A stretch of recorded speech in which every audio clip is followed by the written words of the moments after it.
Hi, my name is Brandon Johnson. I'm a senior here at Frisco High School. I am in the National Honor Society, and this is my second year in ISM.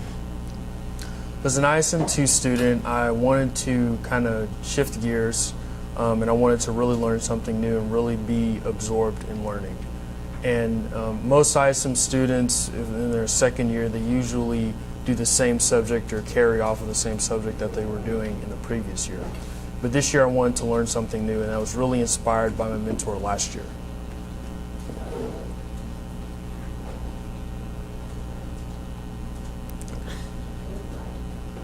Right one? Okay. I was really inspired by my mentor last year. He really taught me that studying the law is one thing, but you also have to have a different set of skills that can really interconnect you with other different jobs and different places in the workforce. So I decided this year to study global finance because that will not only interconnect me with different professions in the United States, but it can also help me branch out my skills globally.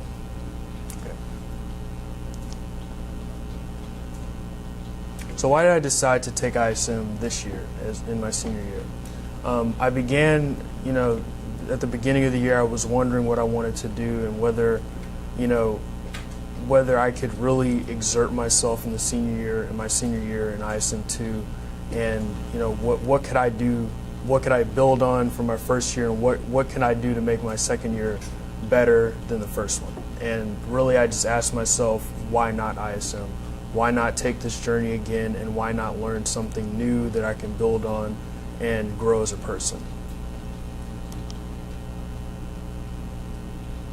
So I decided to study global finance, and that title was influenced by my mentor, which I'll talk about later. But global finance is a process of conducting financial analysis, financial advising, managing and growing corporate resources, or providing financial services on a global scale. So usually you see people who work in this industry, they usually work with multinational corporations where they have their headquarters in the United States, but they have many different companies, buildings, and different aspects of their company throughout the world.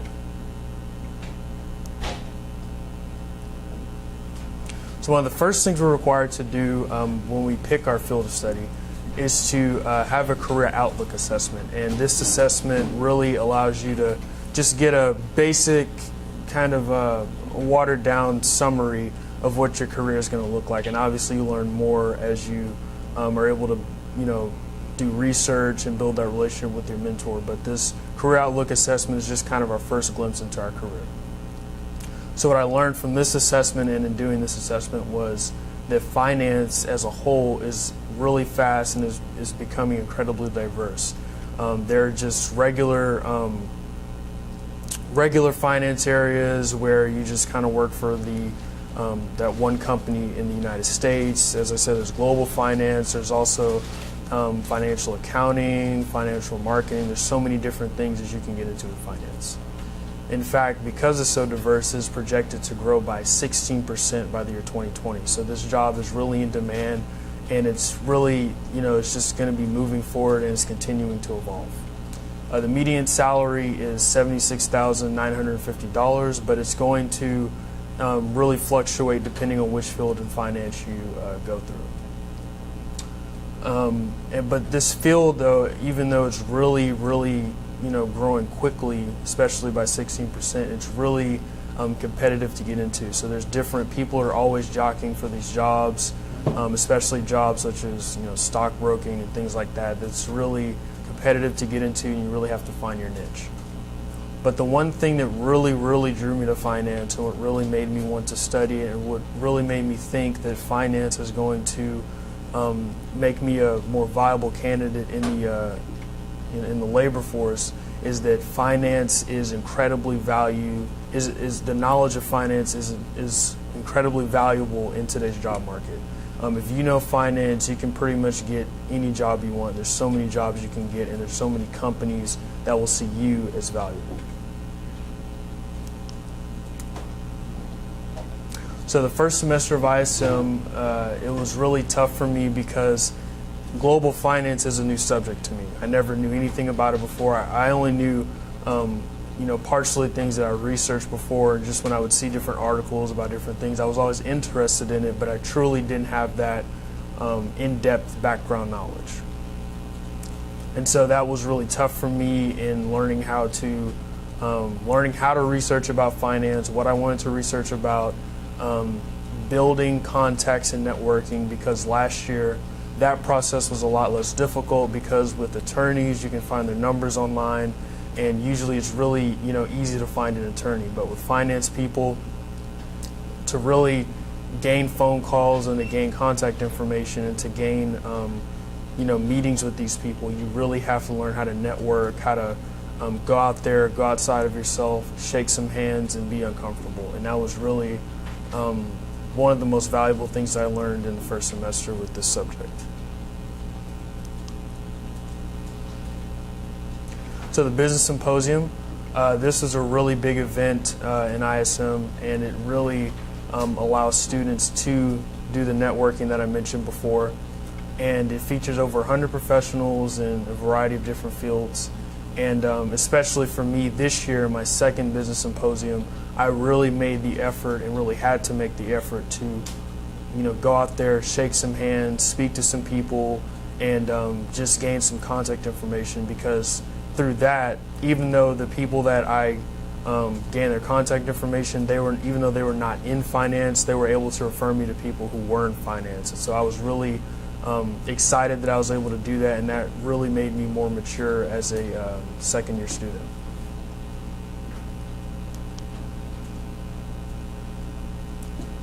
And so the research part of ISM is very important, because that really helps you build at least a small foundation upon your subject, especially if you really don't know that much about it. And so the first subject that I researched was a Roth IRA. Now this subject was really inspired by my teacher, Coach Goff, and it was really important that she wanted me to study it, because she said that it can really help me as a young person, grow and maintain my wealth. And so I researched the benefits of it and how important it is to get one as a young person. So I had no idea what this is, but what I was able to find was that it's an account that is available to all Americans, so it doesn't discriminate based on your socioeconomic background. You don't have to be rich to get one. As long as you are able to have a job and have a stable amount of income, you can start one. It allows you to invest your first taxed income into an account, and after that initial investment, the money grows untaxed. So this means that you can have, by the time you're 60, if you leave it untouched, which is highly recommended, it really allows you can have a huge pot of money, $1 million plus, depending on how much you put in there.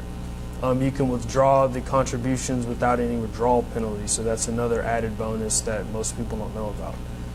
But you can also leave the money in the account as long as you like. And as I said before, that is more recommended, because that allows you to really grow your wealth, and it allows you to have just an account that can really help you in the future.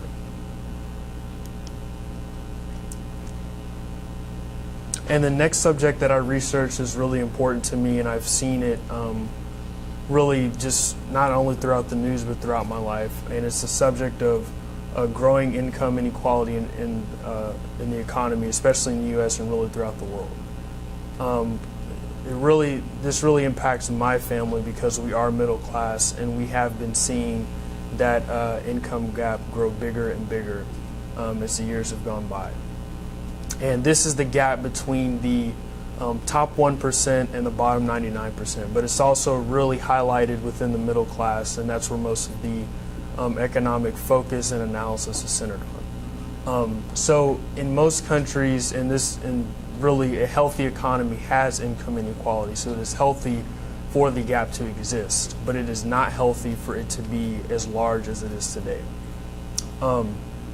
And really I was trying to analyze this among different angles. So I am a huge supporter of Keynesian economics, which is when you invest in the economy when it is kind of going sour, which is what happened in the Great Recession that happened in 2007, 2008. And then you pull back your investments and let the economy grow on its own when it's really growing and getting better, and you decrease your regulations. And this is only one angle of looking at it. And so I really wanted to even do further research on the free enterprise capitalism, which is kind of just letting the economy go through its boom and bust cycles. So I believe that, really to solve this issue, policymakers and economic analysts have to come together and find a way to pull both parts of Keynesian and free enterprise capitalism together to help kind of stabilize our economy and shrink this income gap, because if we don't, it is our generation that's going to pay for it.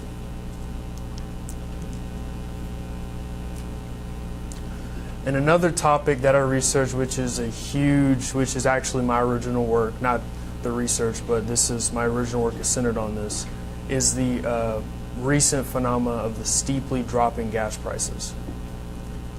And so I was really trying to figure out why they happened and what are the effects of it.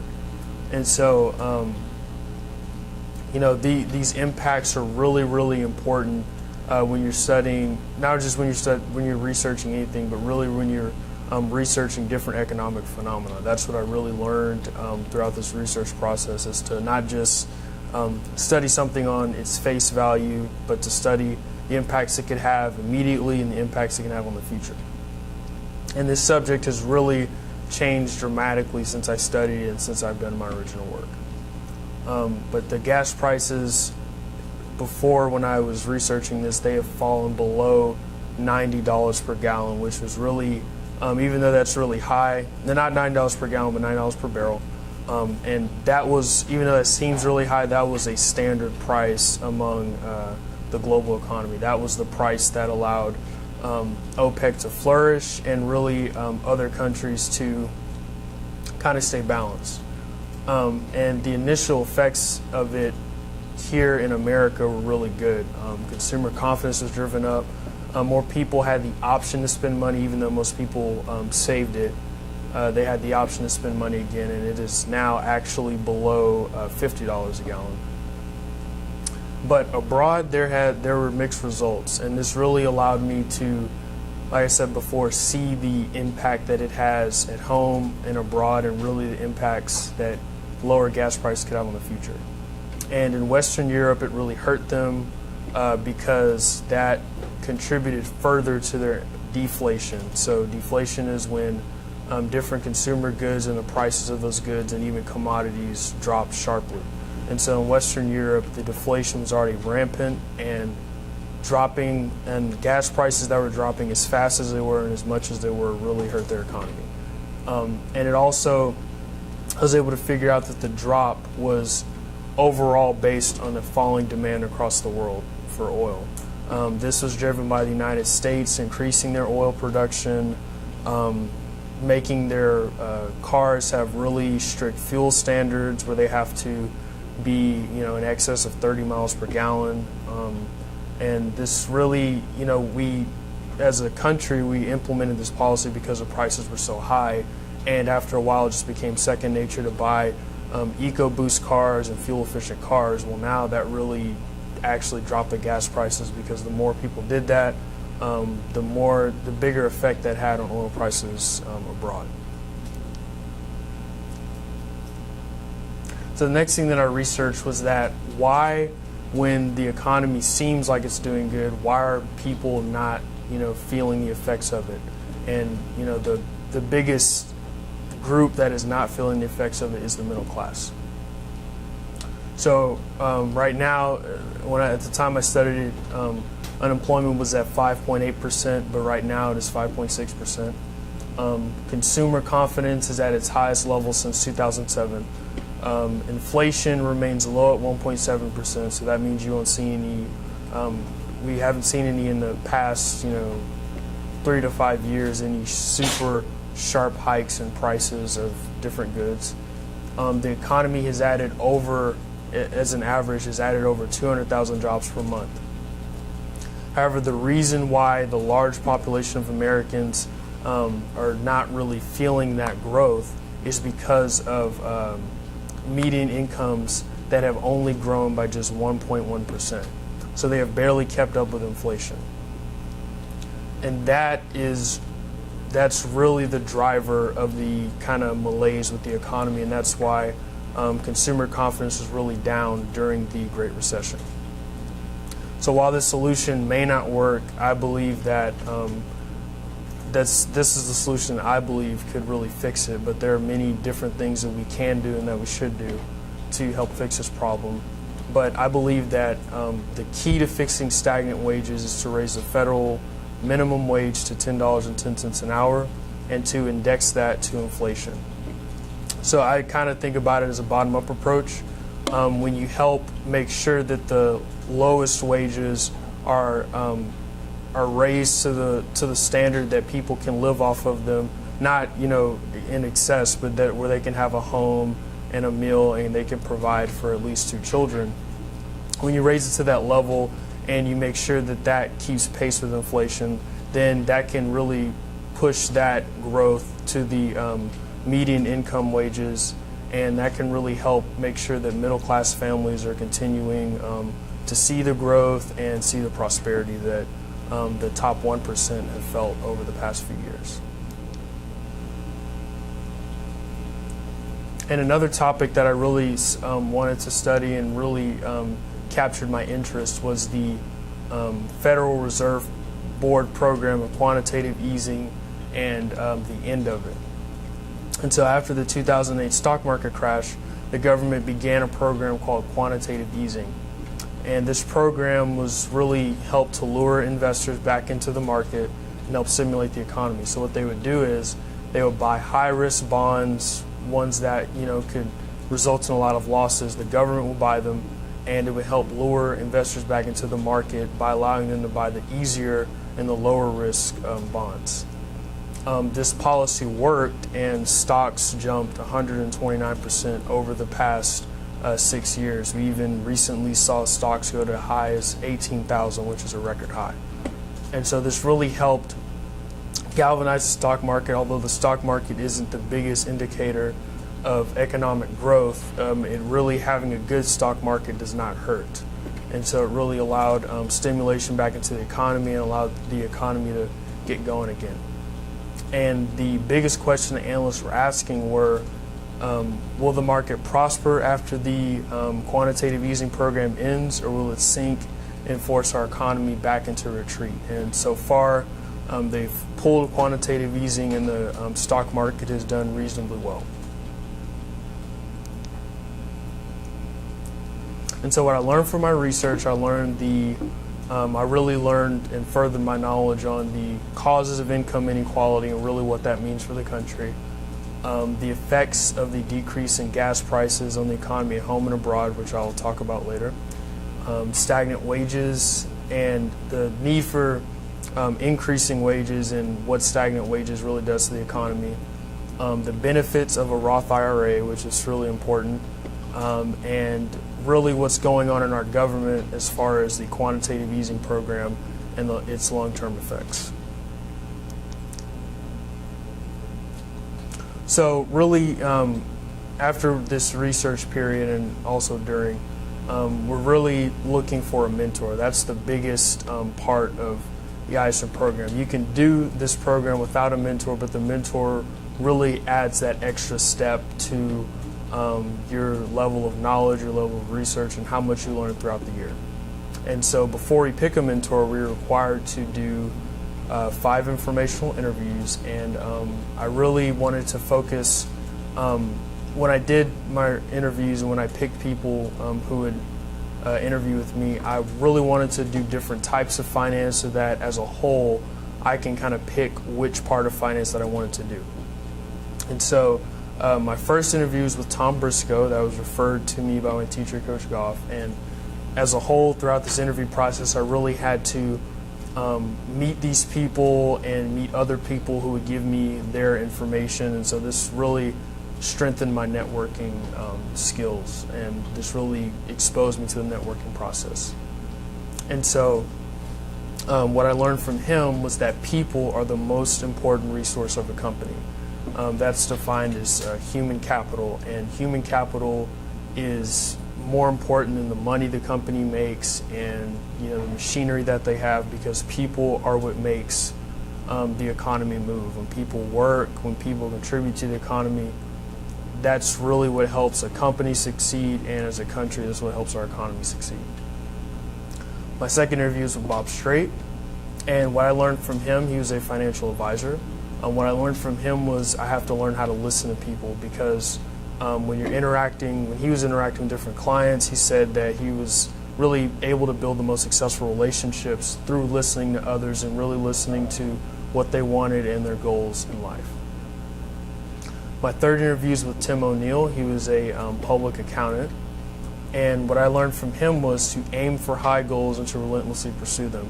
That advice really stuck with me, and that really continued to push me throughout my second year of ISM, because I still, at this point, really didn't know what to expect and really still kind of didn't know what I wanted out of ISM for my second year.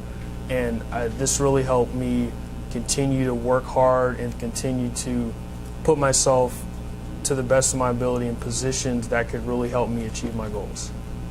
My fourth interview was with Hiren Shukla, who is now my mentor. And he told me to think about business and finance on a global perspective, which really influenced my title of global finance. That really helped me, and from then on with that interview, all of my research that I did afterwards, I really centered on a global perspective and what do economic occurrences and financial occurrences here, what do they have to do with the global economy, how do they affect the global economy. And my last interview was with Steve Wingard, and he was also referred to me actually through Tom Briscoe. And he told me to remember special people, and I've met so many special people in ISM, and they have had really big impacts on my life, and so he really taught me to remember that and keep them with you, remember their advice, so that when you get into the marketplace, into the employment force, you really can take their advice with you and help yourself succeed. So my mentor is Hiren Shukla, and he is a director at Ernst & Young, and he is he's the leader of the Core Business Services Group. And so what they do is they are the kind of the brains behind lending their professional services to companies at home and abroad. And he supports his firm's initiative, which is to help companies deal with change. That is the biggest thing that Ernst & Young does. They help companies adjust to changes in regulation. Recently, Europe adopted their own quantitative easing program. He's helping companies deal with that. He's also, their company recently created their own hacking group that helps companies deal with hacking. As you heard with Target and Home Depot, they had issues with credit card hacking, so they lended their professional services to that. And so he has more than 17 years of experience doing this, and I think he is the perfect mentor to help me through and help me study and gain the most out of global finance. And he received his BBA in accounting from the City University of New York, and that he said that the City University of New York was really influential on him because it allowed him to get firsthand knowledge of the business world, because his school was not in a college town, it wasn't in a college city. He was able to take a class and then go next door and work with somebody who's in the office building, so that really helped him gain the firsthand knowledge that he wanted. And so one of the biggest parts and it marks kind of the peak of our ISM year is our original work. And for my second year, the original work was really of my own creation. I was able to, through timeline issues, I was really forced to think on my feet, think of something that I wanted to do, and then I referred back to what I learned in my research about the fall of oil prices and what they had on the global economy. And so this process is really difficult, because then to take it a step further, it wasn't just doing research, it was how am I going to learn the most from it, how am I going to present this to my peers, my teacher. How am I going to present this to my mentor? How am I going to break this down in a way that is effective and that can really help me learn the most? And so just figuring that out was really difficult, but I was able to persevere through that. I kind of broke this up into 5 phases, and these really helped me get the project going and make it the best that I could do. The first phase was gathering research materials. This was one of the most important phases because this really kind of forced me to look at my sources, really look at who had the most to say, look at different sources from different angles, and that kind of really allowed me to gain more depth in my initial research over my original work. The second phase was to map out my original work on a diagram type of format, and it was really just on a piece of paper into 4 parts, which was the financial implications domestically, financial implications abroad, and these are centered on the effects of low oil prices, the business community, how they're affected by low oil prices, and how OPEC is influenced and affected by falling oil prices.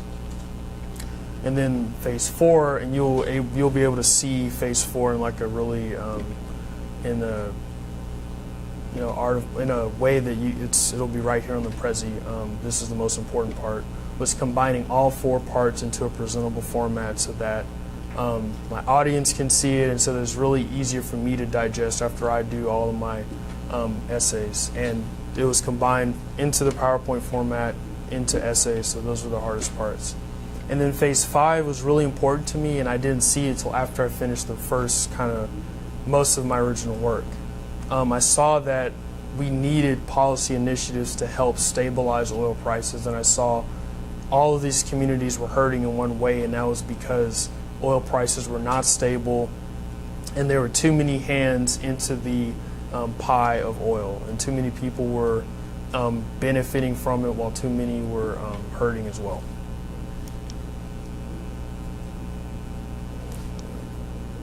Okay. So this is kind of my PowerPoint. This is the format that helps everyone view this easier.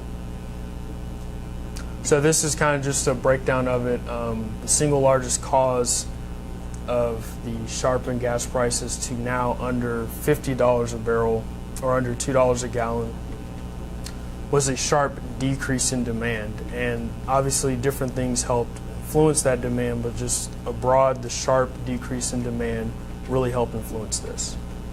There are many causes, for instance, deflation of Europe, energy efficient cars, and energy efficient standards in the U.S., and also increased oil production in the U.S., because before we really followed a policy of we can just buy all our oil from foreign sources. And recently we've really had an initiative to focus on energy independence, and so that's producing our own oil through shale production and fracking. As I mentioned before, the main sectors that were influenced by this were business communities, and that's kind of your domestic corporations, such as your big oil companies and things like that. OPEC, or the organizations of petroleum exporting countries. The financial sector domestically, and the financial sector abroad.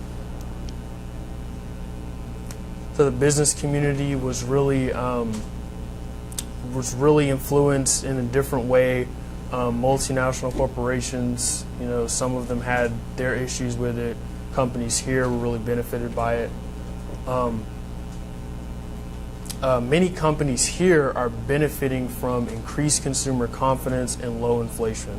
So that means that consumers are able to really just buy up their products, and really they're able to spend more because of lower energy prices. Many transportation companies such as FedEx, UPS, and the U.S. Postal Service are able to see transportation costs go down. So this allows them to really gain more commerce, gain more market share, and allows their companies to thrive.